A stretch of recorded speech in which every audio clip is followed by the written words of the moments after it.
কড়াইতে দিয়ে দিয়েছি গোটা গরম মশলা, গোটা সাদা জিরে আর তেজপাতা। তারপরে কুচো করে রাখা দুটো পেঁয়াজকে আর একটা টমেটোকে ভালো করে ভেজে নিচ্ছি। আর এখানে আমি কি রান্না করব বলো তো, হাঁসের মাংস, যেটা তোমাদের দেখিয়ে দিলাম। কারণ আজকে দিদা আসছে, আর দিদা মা সবাই ভীষণ ভালোবাসে এই দেশি হাঁসের মাংস খেতে। তাই জন্য আমি একটা হাঁস নিয়ে চলে এসেছি। আর তার সাথে সাথে মিক্সচার গ্রাইন্ডারে আমি পেঁয়াজ, রসুন, আদা, জিরে গুঁড়ো এবং লঙ্কার গুঁড়ো দিয়ে তারপর আমি ভালো করে বেটে নিয়েছি। দেখো, এটা দিয়েই মশলাটা তৈরি করেছি। আর এটাই ভালো করে কষিয়ে তারপরেই হাঁসের মাংসটা রান্না করতে হবে। আমি কাঠের উনুনে রান্না করছি বলে রান্নাটা কিন্তু আরও বেশি স্বাদ হবে খেতে। মাংসটা দেবার পর আমি হালকা আঁচে অনেকক্ষণ ধরে কষিয়ে নিয়েছি। এটা মাথায় রেখো, যতটা ভালো করে কষবে ততটা খেতে ভালো হবে।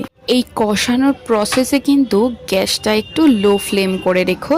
আর আমি তেলের পরিমাণটা একটু কমে দিয়েছি, কারণ এই হাঁসের মাংসটায় ভীষণ পরিমাণে ফ্যাট ছিল। আর কালার দেখে বুঝতেই পারছো যে খেতে কতটা ভালো হতে চলেছে। আমি প্রায় কম আঁচ দিয়ে 20 মিনিট ধরে কষিয়ে নিয়েছি, তার ফলে কালারটা চেঞ্জ হয়ে ঠিক এরকম এসেছে।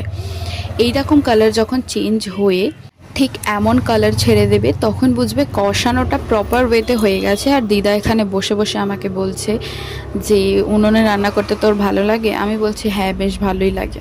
দেন আমি এর মধ্যে জল দিয়ে দিদাকে বললাম যে তুমি এবার দেখো, আমি স্নান টান করে আসছি।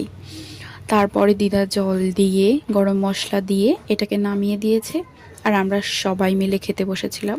দিদা বলছে নে নে, আর কত সময় ধরে কষাবি, হয়ে গেছে, এবার জলটা ঢেলে দে। আমি বললাম দাঁড়াও, এই যে তেলটা বেরিয়েছে এটা একটু ভালো করে টেনে নিক, তারপর আমি জল ঢালবো।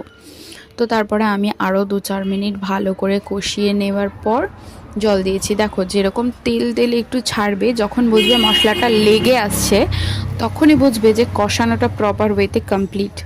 আমি আলুটা দিয়েও একটু কষে নিয়েছিলাম, এটা নতুন আলু, সেদ্ধ হতে একটু সময় বেশি লাগে। তো জল ঢেলে দিয়ে আমি চলে গিয়েছি, আর দিদা নামিয়ে নিয়েছে। আর হাঁসের মাংস একটু কষা কষা, কম ঝোলই বেশি ভালো লাগে। একেবারে এক কারি ঝোল হলে হাঁসের মাংস খেতে ভালো লাগে না। তো আমরা সবাই এখানে আমাদের দোতলার ঘরে খেতে বসেছিলাম, যেটা এখনও কমপ্লিট হয়নি।